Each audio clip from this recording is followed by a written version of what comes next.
Hello and welcome to Galilee Now. It's your favourite announcer Barry Larius, aka That One Roman, and today we have a great program lined up. We're going to have some very special guests who will talk about the Zealots rebellion. First of all, some background knowledge. The Zealots are a group of Jewish rebels who disagree with us Romans ruling. Basically, they want their God to send them a Messiah to help them lead the battle against us Romans. Rumour has it that they have a secret hideouts above the Sea of Galilee. These Zealots, however, have recently acquired a new leader called Jesus of Nazareth. He is believed to be the Son of God and is recorded of performing many miracles across the country. These include reports of changing water into wine, healing a deaf guy, and feeding thousands of people with only 3 fish or something. Anyway, enough chatter. It's time for our first guest, Rebecca, the wife of an Essene all the way from Judea. So, how are you, Rebecca? Barry, just had me evening prayer time, so I'm feeling really enlightened. Yes, now don't we all? Now, let's speak about these Zealots. How do you feel about them hiding out around Galilee? I think it's disgusting, to be honest. They're taking God's holy name and tainting it with violence. That's not what the Messiah is about, and they'll see that when we Essenes acclaim for heaven. Besides that, what human religion they really are doing is just endangering people. You talk a lot about endangering people. Does that mean you yourself feel threatened by the Zealots and their leader? Well, not me personally, because I can trust in God that He'll protect me from all evil.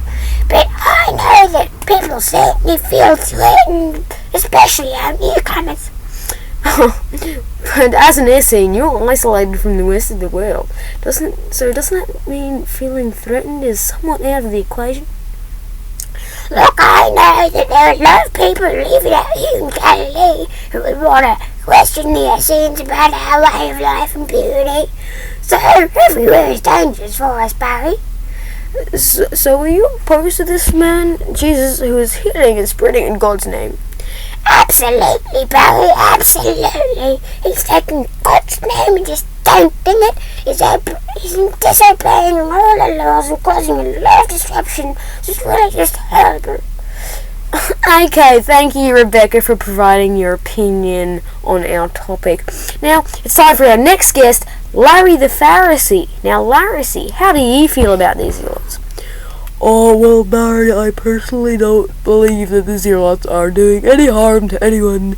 They're mostly just too scared to make a move without their Messiah, and they're still living by the Jewish laws. In the view of the Pharisees, you don't break any rules, you don't do anything wrong. But isn't the threat of the Zealots causing panic in people and affecting your workplace? Well, if anything, Barry, it's actually been better for the temple because people feel the need to pray more. I'm not trying to endorse people visiting the temple and giving me money, donating to the temple. I'm just saying, when they visit, it calms a lot of people down to come and pray, which can only be better for the public. Interesting point. A lot of people, including the Zealots, accuse you of only really wanting people's money and using the temple as a way of profiteering. How do you respond to these rumors? I find this somewhat disturbing, to be honest. It's literally just making me sick. It's literally making me sick right now. I mean, it's just I can't really express how sad this makes me that the Zealots are endorsing this rumor in God's name. So, if what you say is true, why is it that most of the Pharisees live in high luxury when people are starving? Surely normal donations to the temple don't make up enough to pay for that, and this is before taxes. Well, no comment. I see. And so if you don't have a problem with these Zealots, does that mean, in your opinion, and the opinion of the Pharisees, of course, this Jesus fellow is also obeying your laws? Well, absolutely not. There's been many occasions where he's directly opposed us Pharisees in our order, and he's challenged our view and religions, and has been ever since he was a child. I mean, he ventured into the temple, and at one point flipped over the tables and caused a great disruption, which had been and has been recorded to actually discouraging people from making donations to our temple.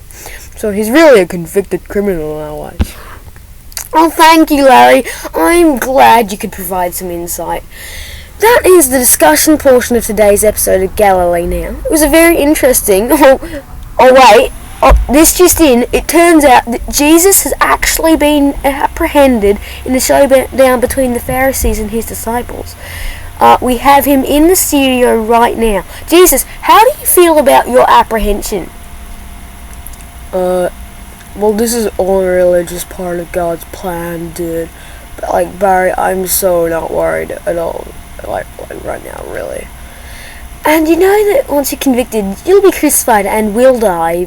Very painful. It will hurt. How much you die will hurt. Of course I do. As I said, this is all part of God's plan.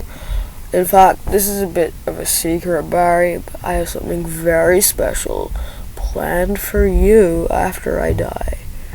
Oh, well... Okay then, thank you for our time, Jesus. That ends the discussion portion of this evening, and we'll have another update on the Zealots and Jesus next week. Wonder if they're ever really going to make a move against us Romans. Anyway, tonight we learned that if you're stuck up, it can warp your views on society. If you're doing good, people will hate you, and also, if people say they don't want your money, they probably do. Thanks for tuning in to Galilee Now. Have a great night.